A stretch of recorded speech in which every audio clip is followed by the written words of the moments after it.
Alexandra's very cool, shiny skirt.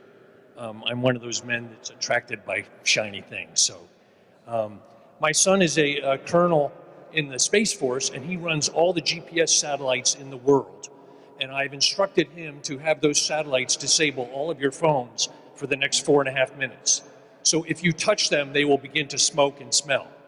Okay, so just don't test it.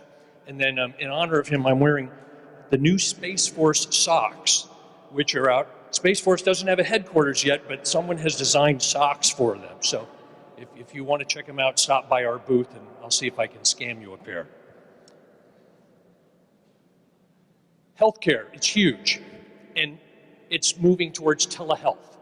People like it, doctors like it, it does good things. And telehealth is moving into the home.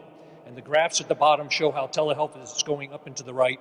The graph in the upper right-hand corner shows at-home management of hypertension and how it gets better with in-home care. The problem is that in-home care requires a lot of non-clinical work. Okay? An ounce of clinical care in the home requires about a pound.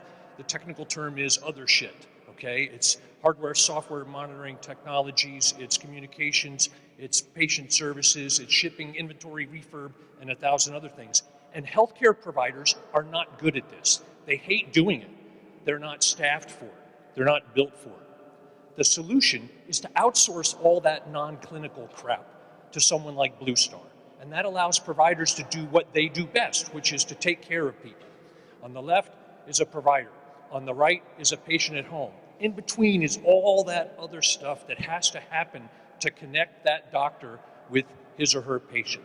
Technically, it's things like remote patient monitoring, chronic condition management, transitional care management, maternal health, principal care management, all these low acuity issues for chronic conditions in the home. 130 million Americans have chronic conditions in the home that need to be taken care of using methods like this. Our business model, we are tech-enabled services. We get paid on a per patient per month basis. We're using a bunch of different technologies, different hardwares, different softwares to solve different problems, from diabetes to hypertension to maternal care. There's two ways we get paid. In a fee-for-service world, we perform the duties of a CPT code, the provider bills for it, and then they get paid and we get paid half of that.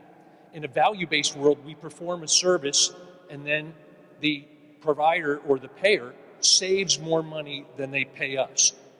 They can spend $1,000 on a pregnancy and avoid $100,000 of a low birth weight baby. Now, there are a bunch of software tools out there to manage things in the home. They're digital tools, and they typically work on one particular problem. There are a handful of companies that provide the full service, the people and the management and the logistics and the hardware and the software.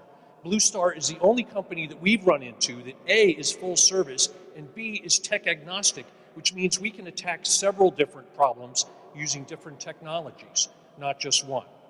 Our traction has been good. This is the last 15 months. Our monthly recurring revenue was up threefold over the last year. We expect it to double again this year.